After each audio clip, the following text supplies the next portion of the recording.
And thank you very much. Welcome to today's morning edition.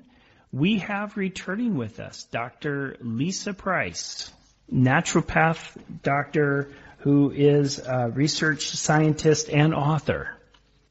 And today's program, we're going to be talking about naturopathic recipes for cancer patients. So, Dr. Lisa, welcome back to Authenticity Radio.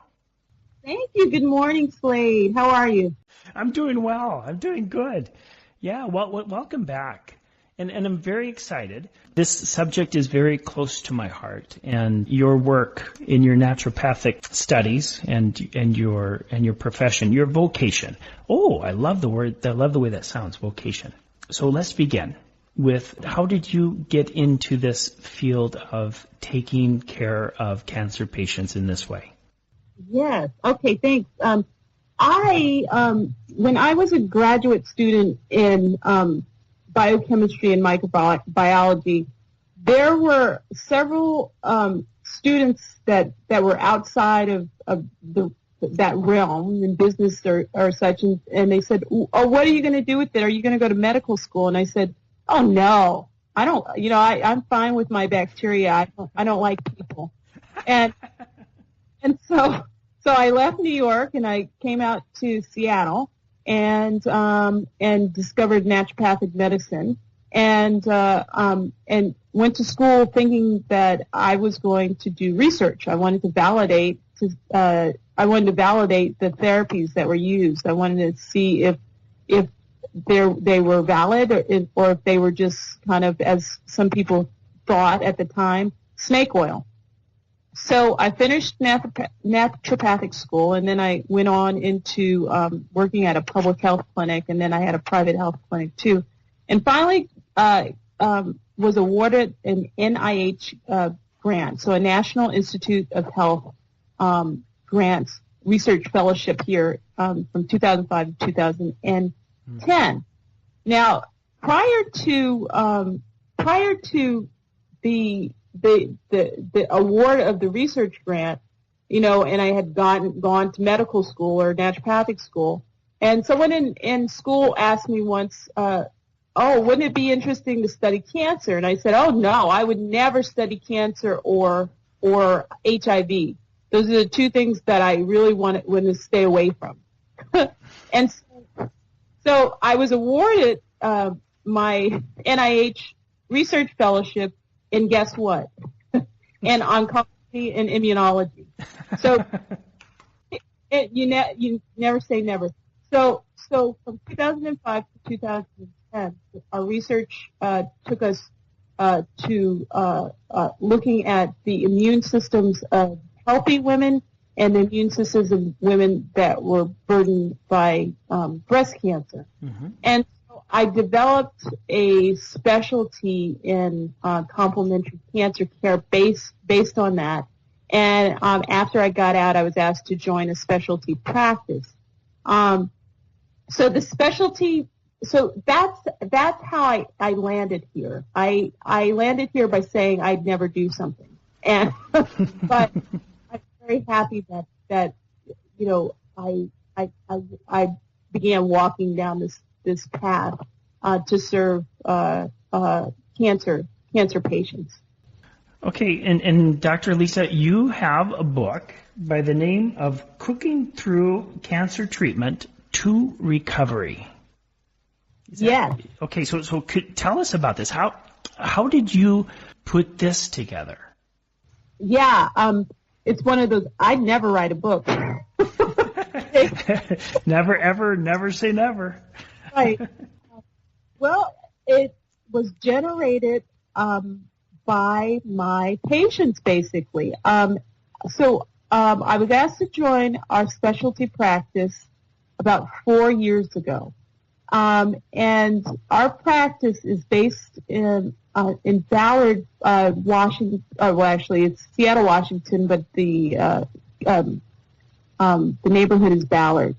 But we are I travel to about 4 different cancer centers per week.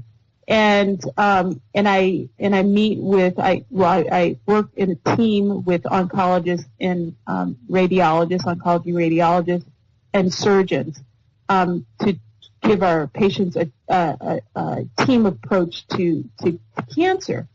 So I provide the portion where patients come in and they're looking for supplements that are helpful, and actually supplements and herbal supplements that also can put them at risk while they're going through their treatment, which a lot can. I also provide a lot of information on nutrition. Now, that wasn't always so. Now, the reason why I started providing information and started becoming very savvy about nutrition was a couple of reasons. One is patients would come in and they'd say, I don't know what to eat. And I'd say, well, did you visit the nutritionist? And they would say, yes, but I still don't know what to eat. I was given a basic number for protein or carbs or fiber, etc., but I still don't know what are the best foods that are going to actually become my allies during treatment. And so I thought to myself, oh, okay, well, this is a need. People keep asking about it. They also wanted to know, the patients and their caretakers wanted to know how to cook healthy recipes that contained really healthy phytonutrients, which would act as allies, that was quick and easy, not some exotic foods or not food or recipes that had 20 different ingredients and it'd take 2 hours to make. Patients usually are extremely inundated with visit after visit, with so much information that by the time they come home, they don't want to have to think. And particularly caretakers are, they're doing the caretaking, and they're also sometimes they find themselves in the position where they have to cook, and they've never cooked before in their lives.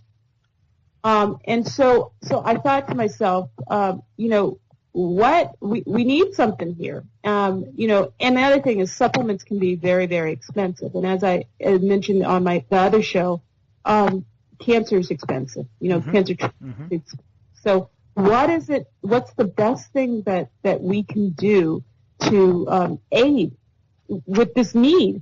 And so I thought, okay, let's put together a cookbook that is initially the first part of the cookbook has some information about the cancer treatment and then what is naturopathic medicine. But that's not what it's dedicated to. We didn't want to do an ego thing here. What we wanted to do is to aid or fulfill this need, this niche that people need.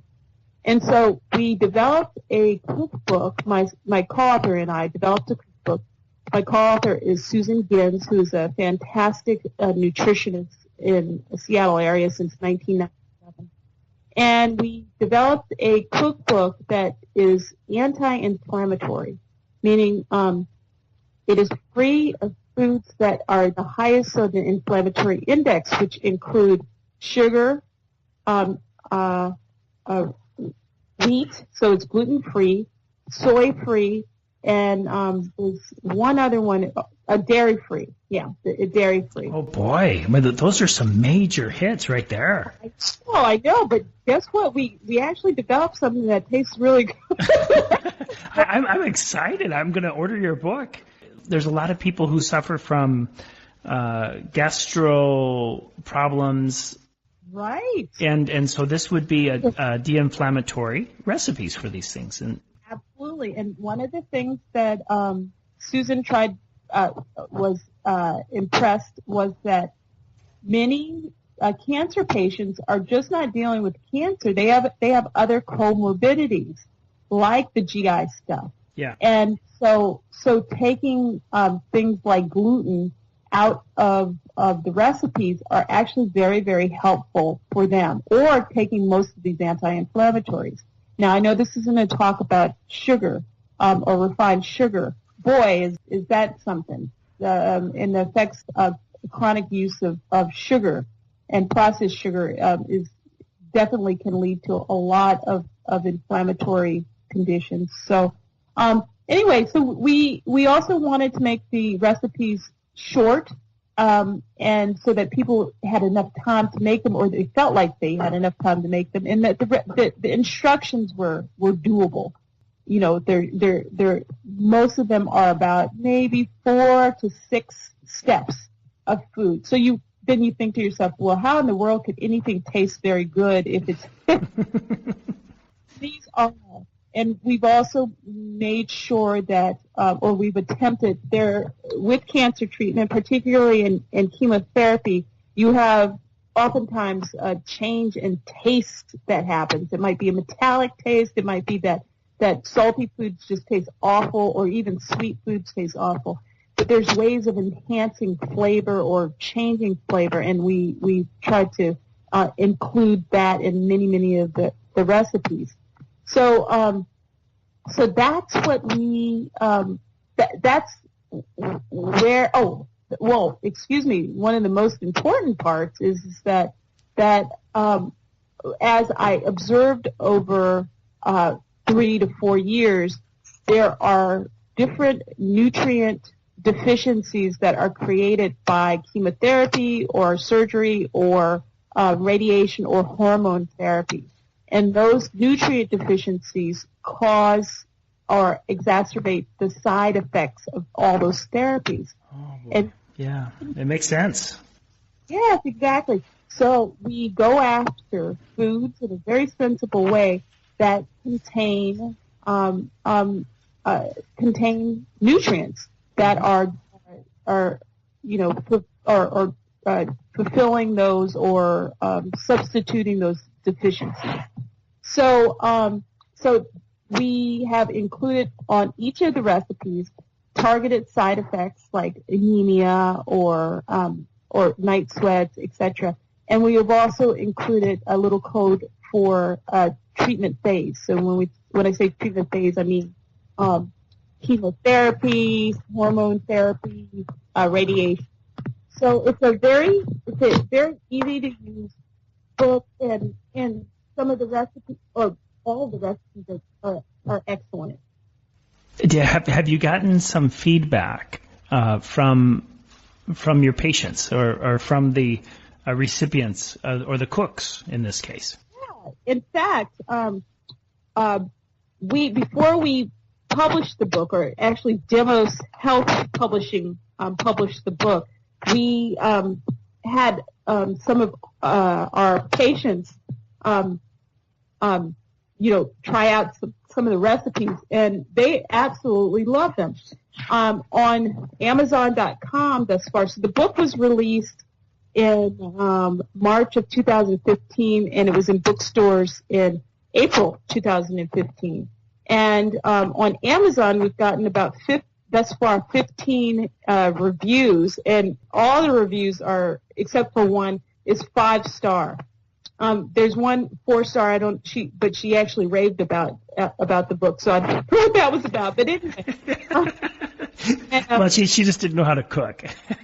Well, maybe that's it.